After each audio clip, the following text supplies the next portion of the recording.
Early signs were Rob's speech. So he started sort of slowing his speech. And I remember he was doing a presentation. So once Rob had finished his playing career, he then went into coaching at the Leeds Rhinos. And he was doing a presentation, the end of year presentation, and presenting one of the awards.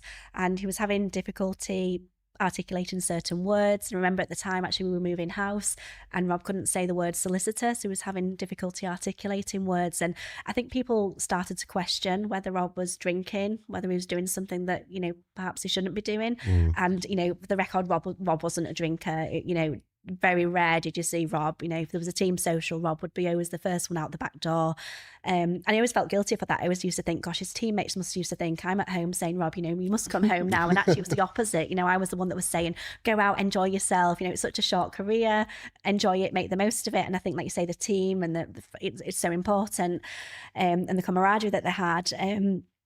So yeah, it was a speech, I think, initially, and Rob, having played rugby, had had a number of head injuries in his career.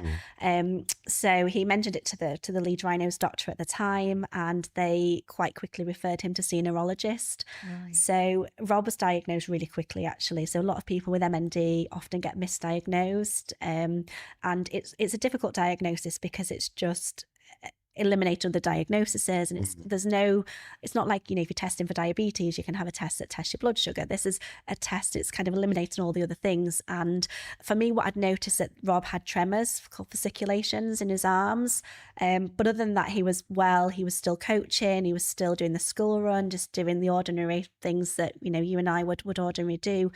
So in himself, he felt well. He was referred to see the neurologist and had a battery of tests. So had MRI scans, had some blood tests done, and everything had come back clear, had come back as normal. And then he was referred to have some nerve conduction studies done, and it was the nerve conduction studies that showed abnormalities that ultimately led to the diagnosis of motor neuron disease. So we received the diagnosis back in December 2019. It was just 3 days before Jackson's first birthday party.